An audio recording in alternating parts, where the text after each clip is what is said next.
차가운 겨울비가 창문을 두드리는 소리에 김성호는 천천히 눈을 떴습니다. 낯선 천장이 시야에 들어왔죠.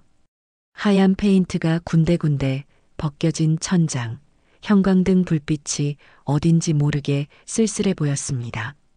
성호는 몸을 일으키려 했지만 온몸이 무겁게 느껴졌어요. 어디, 여기가 어디지? 성호의 목소리는 갈라져 있었습니다. 며칠 동안 말을 하지 않았던 것처럼 목이 메말라 있었죠. 주변을 둘러보니 병원 침대 같은 곳에 누워 있었어요. 그런데 뭔가 달랐습니다. 일반 병원과는 분위기가 다르게 느껴졌죠. 벽에 걸린 간판이 눈에 들어왔습니다. 새하늘 요양원이라고 적혀 있었어요. 요양원? 성호의 머릿속이 하얗게 변했습니다. 자신이 요양원에 있다는 사실을 받아들이기 어려웠죠. 아저씨, 깨셨네요. 문이 열리면서 30대 초반으로 보이는 여성이 들어왔습니다. 하얀 간호복을 입고 있었어요. 친근한 미소를 지으며 성호에게 다가왔죠. 저는 박하은이라고 해요. 여기 간호사예요. 기분은 어떠세요? 성호는 하은을 바라보며 천천히 입을 열었습니다. 내가 여기 왜 있는 거지? 집에 있었는데. 하은은 잠시 망설이더니 의자를 가져와 성호 옆에 앉았습니다. 아저씨께서 집에서 쓰러지셨어요. 병원에 한동안 계시다가 장남분께서 이곳으로 모시기로 결정하셨죠. 도윤이가? 성호의 목소리에 당황스러움이 묻어났습니다. 아들 도윤이 자신을 요양원에 보냈다는 말이 믿어지지 않았어요. 하은은 조심스럽게 고개를 끄덕였습니다. 네, 장남분께서 직접 오셔서 모든 절차를 밟으셨어요. 아저씨를 정말 걱정하시는 것 같더라고요.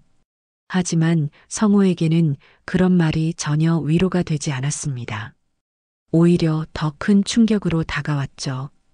평생을 가족을 위해 살아온 자신이 결국 요양원에 버려졌다는 생각이 머릿속을 지배했습니다. 안녕하세요. 인생의 향기입니다. 이야기를 시작하기 전에 구독과 좋아요, 알림 설정 부탁드립니다. 그럼 이어서 사연 들려드리겠습니다. 창밖으로 보이는 겨울 풍경이 유독 쓸쓸해 보였어요. 나무들은 잎을 모두 떨어뜨린 채 앙상한 가지만 남아 있었고 하늘은 잔뜩 흐려 있었습니다. 성호는 자신의 처지와 닮아 있는 것 같아 더욱 마음이 무거워졌죠. 성호는 하은이 나간 후 혼자 남겨진 병실에서 천천히 주변을 둘러보았습니다. 작은 창가 테이블 위에는 시든 꽃 한 송이가 놓여 있었죠. 누가 가져다 놓은 것인지 알 수 없었지만 그마저도 이제는 생기를 잃고 고개를 떨구고 있었어요. 며칠이 지나면서 성호는 요양원의 일상에 조금씩 익숙해져 갔습니다. 아침 8시에 기상, 9시에 아침 식사, 오후에는 간단한 운동이나 TV 시청. 단조로운 하루가 반복되었죠. 하지만 가장 힘든 것은 가족들의 연락이 전혀 없다는 것이었습니다. 도윤이는 왜 연락도 안 하는 거야? 성호는 중얼거리며 창밖을 바라봤어요. 다른 어르신들은 가족들이 면회를 오는 모습을 자주 볼 수 있었는데 자신에게는 그런 일이 없었습니다. 점점 서운함이 쌓여갔죠. 어느 날 오후 성호는 복도에서 간병인들이 나누는 대화를 우연히 듣게 되었습니다. 그분 말이야, 아들이 재산 명의도 다 자기 걸로 바꿨다더라. 정말? 그런데 요양원비는 제대로 내고 있나? 그야 당연히 내고 있지. 아버지 명의로 되어 있던 집도 팔았다던데. 성호의 심장이 쿵쾅거리기 시작했습니다. 자신에 대한 이야기라는 것을 직감적으로 알 수 있었어요. 도윤이 자신의 재산까지 가져갔다는 말에 분노가 치밀어 올랐습니다. 그놈이 정말 그랬단 말이야? 성호는 주먹을 불끈 쥐었어요.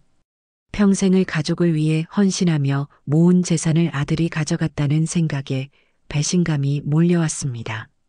그동안 품고 있던 서운함이 분노로 바뀌었죠. 그날 밤 성우는 잠을 이룰 수 없었습니다. 머릿속에서는 온갖 생각들이 뒤엉켰어요. 도윤이 어렸을 때부터 지금까지의 기억들이 주마등처럼 스쳐 지나갔습니다. 밤새워 일해서 학비를 마련해 주던 일, 아들의 사업 자금을 위해 집을 담보로 대출을 받았던 일들이 떠올랐죠. 내가 그렇게 키운 게 이런 놈이었나? 성우는 이불을 머리까지 뒤집어 쓰고 눈물을 흘렸습니다. 74년을 살아오면서 이렇게 억울하고 분한 적은 없었어요. 가족에게 버려졌다는 현실이 너무나 가혹하게 느껴졌습니다.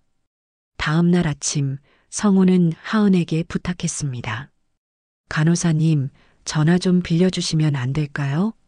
하은은 성우의 표정을 살피며 조심스럽게 대답했어요.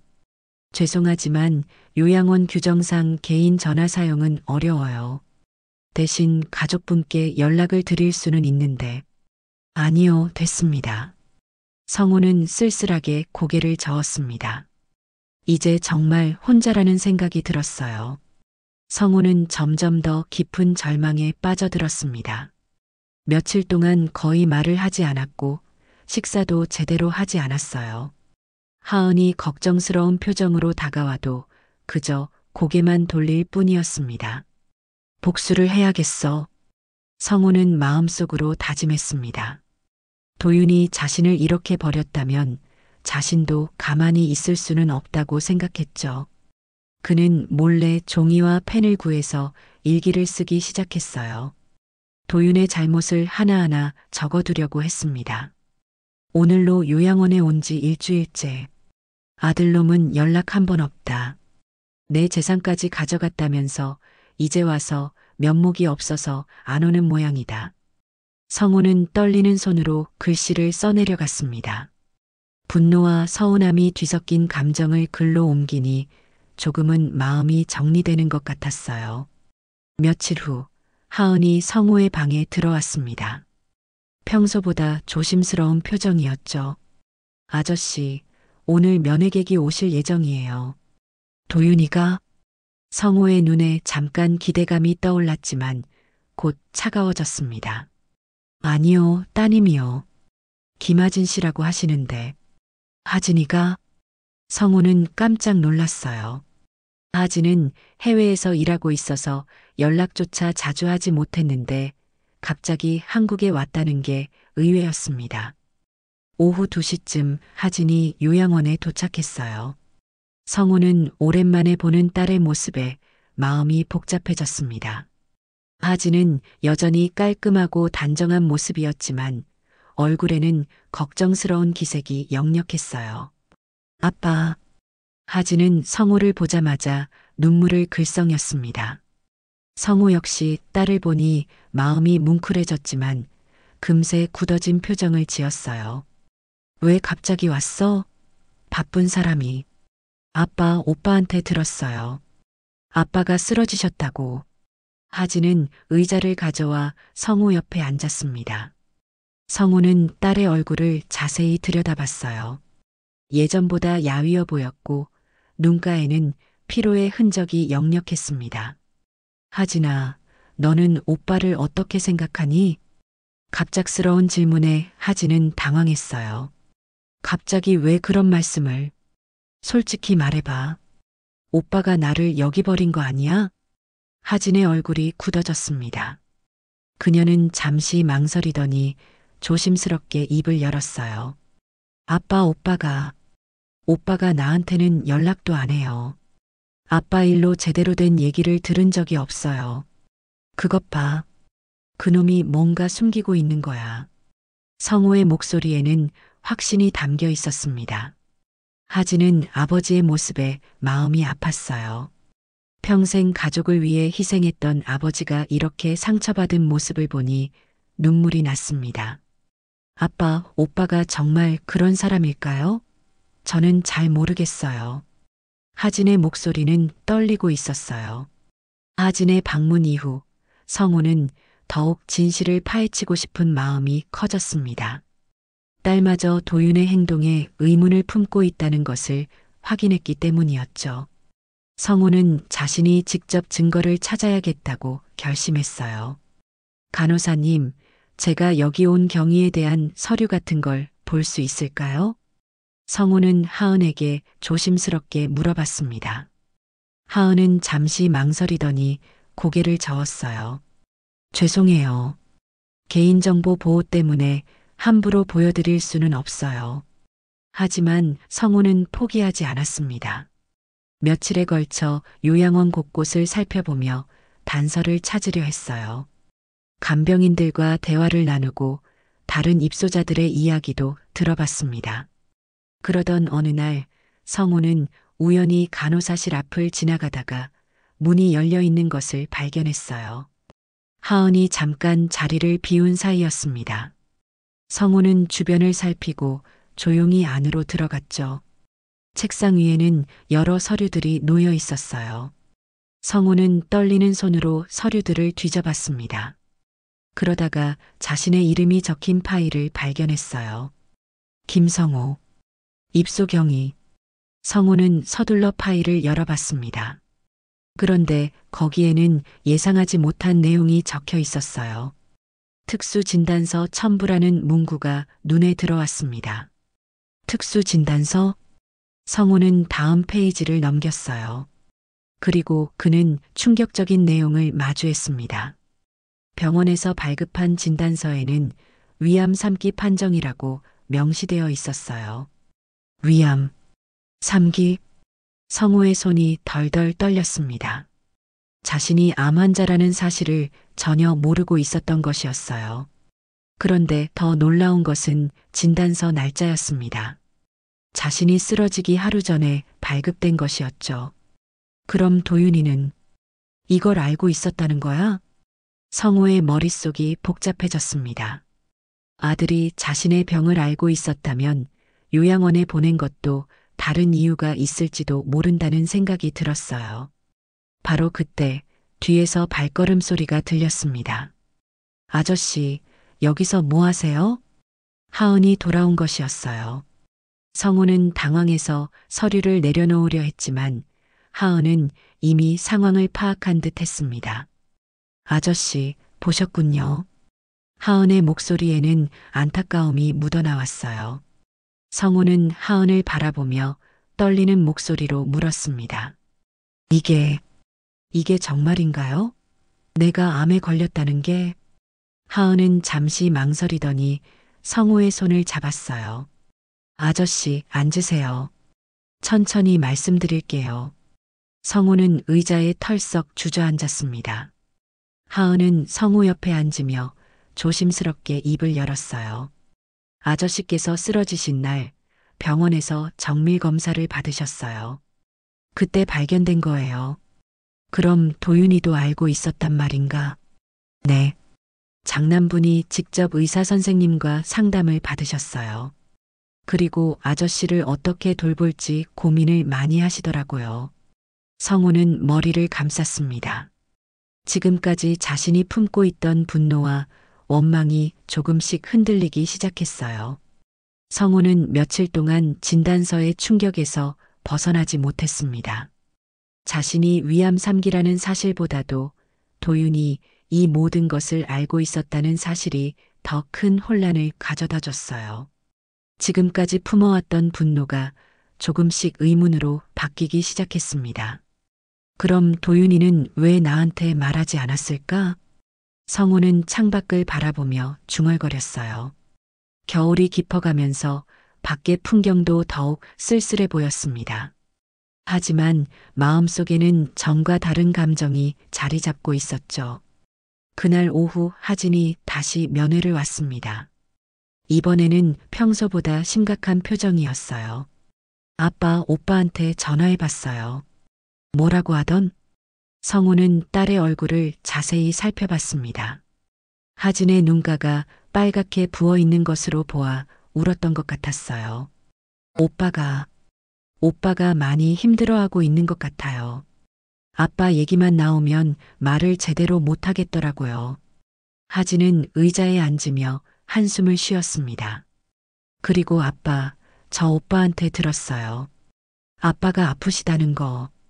성우는 딸이 진실을 알고 있다는 것을 깨달았어요. 하진의 표정에서 이미 모든 것을 알고 있다는 걸 느낄 수 있었습니다. 하진아, 너도 알고 있었구나. 오빠가 저한테 연락 안 한 이유도 이 때문이었어요. 혼자서 모든 걸 감당하려고 했던 거죠.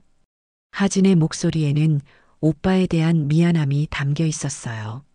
성우는 딸의 말을 들으며 점점 더 혼란스러워졌습니다. 그럼 오빠는 정말 날 버린 게 아니었단 말이야? 아빠, 오빠가 얼마나 고민했는지 아세요? 아빠한테 병 얘기를 어떻게 말씀드릴지, 어떻게 치료를 받게 할지. 혼자서 며칠 동안 잠도 못 잤대요. 하진은 눈물을 글썽이며 아버지의 손을 잡았어요.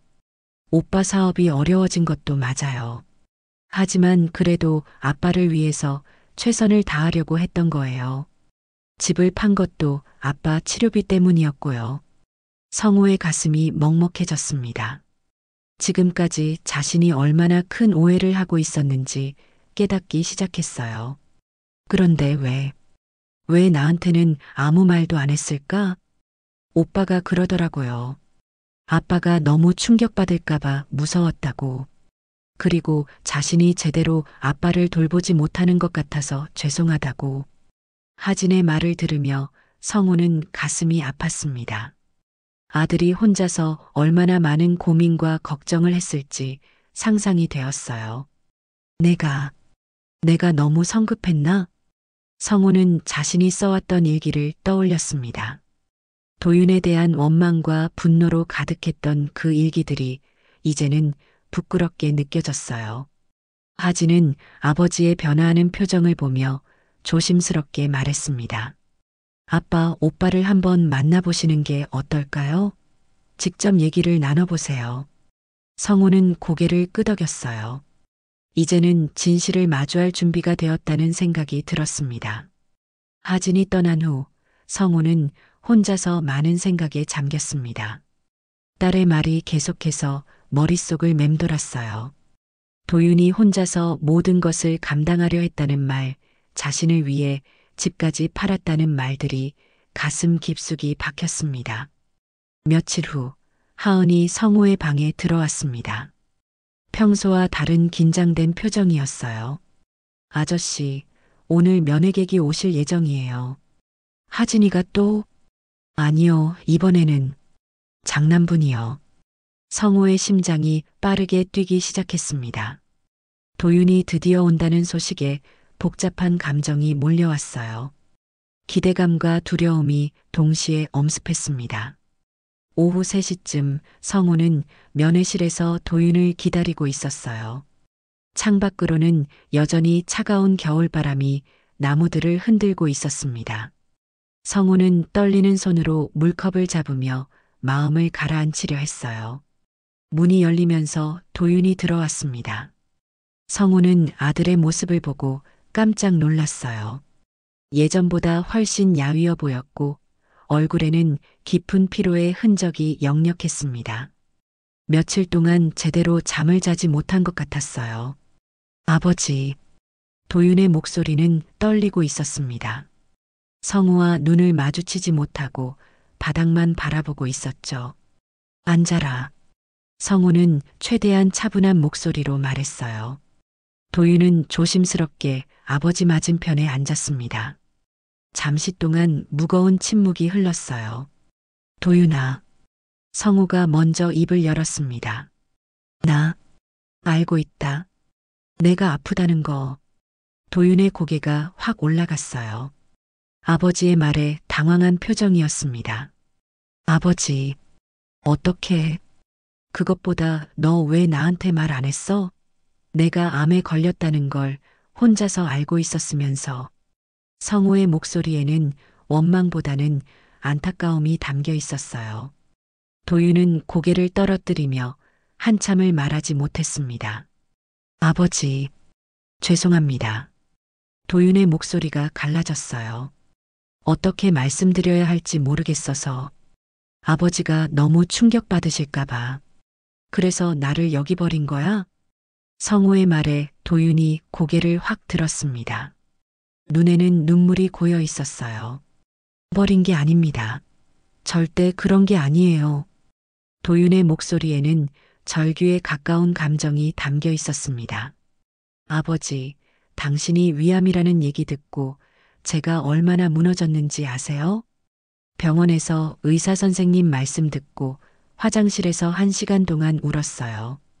도윤은 떨리는 목소리로 계속했어요.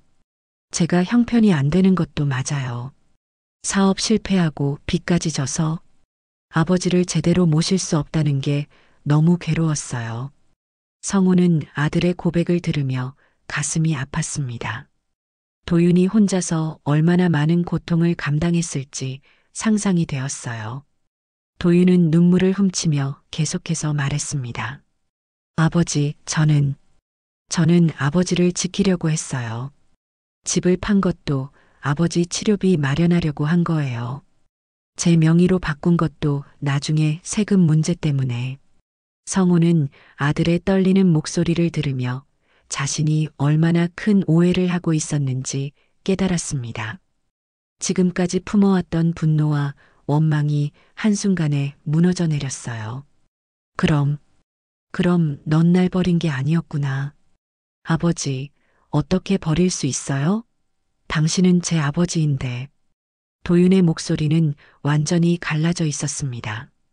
성우는 아들의 모습을 보며 가슴이 먹먹해졌어요. 그런데 왜 연락을 안 했어? 나 혼자 여기서 얼마나 외로웠는지 아니? 죄송해요, 아버지. 저도 무서웠어요. 아버지 얼굴 보면 뭐라고 말씀드려야 할지 모르겠고, 제가 아버지를 이런 곳에 모신 게 너무 죄송해서. 도윤은 더 이상 참을 수 없다는 듯 울음을 터뜨렸습니다. 43살의 어른이 아이처럼 소리내어 우는 모습에 성우의 마음도 무너졌어요. 도윤아. 성우는 일어나서 아들에게 다가갔습니다. 그리고 도윤의 어깨에 손을 올렸어요. 아버지, 정말 죄송해요. 제가 무능해서 아버지를 제대로 모시지 못해서. 이 바보야, 내가 뭘 잘못했다고 그래? 성우의 목소리에도 눈물이 섞여 있었습니다. 너 혼자서 얼마나 힘들었을까? 아버지가 몰라봐서 미안하다. 부자는 그렇게 서로를 붙잡고 한참을 울었습니다. 몇 달 동안 쌓여있던 오해와 서운함이 눈물과 함께 흘러내렸어요.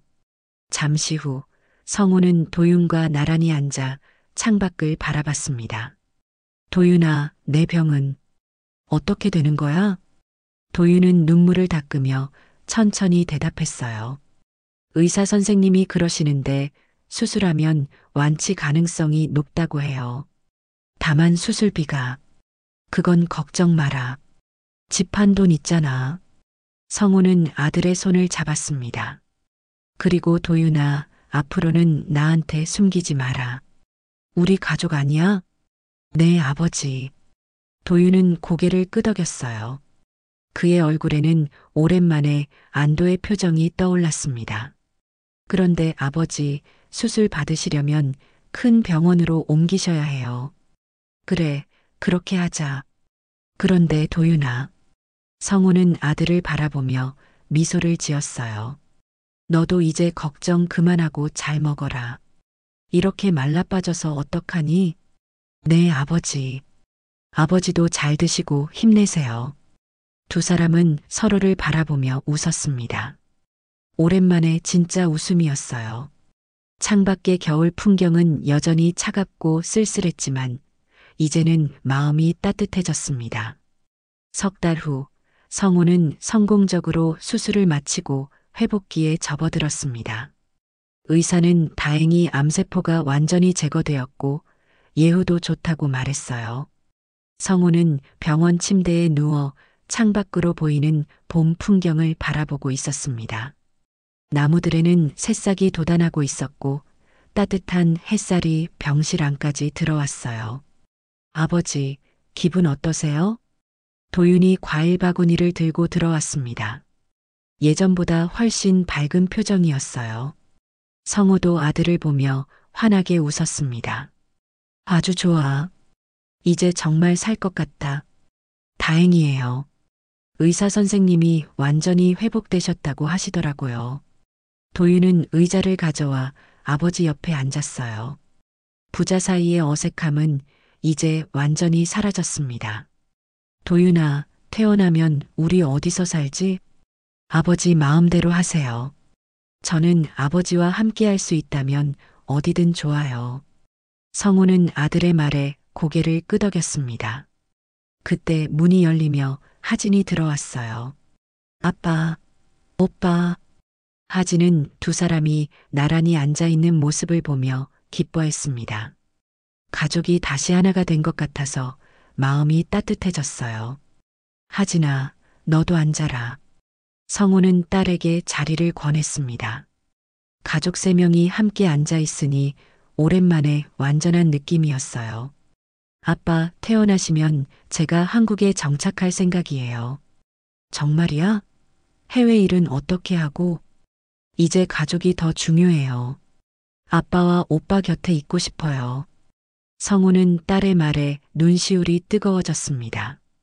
가족들이 자신을 위해 이렇게까지 해주는 것이 고마웠어요. 한 달 후, 성우는 완전히 퇴원했습니다. 도윤이 마련한 작은 아파트에서 새로운 생활을 시작했어요. 비록 예전만큼 넓지는 않았지만 가족이 함께 있으니 충분했습니다. 성우는 건강을 완전히 회복한 후 작은 목공방을 차렸습니다. 젊었을 때 취미로 했던 목공예를 다시 시작한 것이었어요. 도윤도 사업을 정리하고 아버지와 함께 목공방을 운영하기로 했습니다.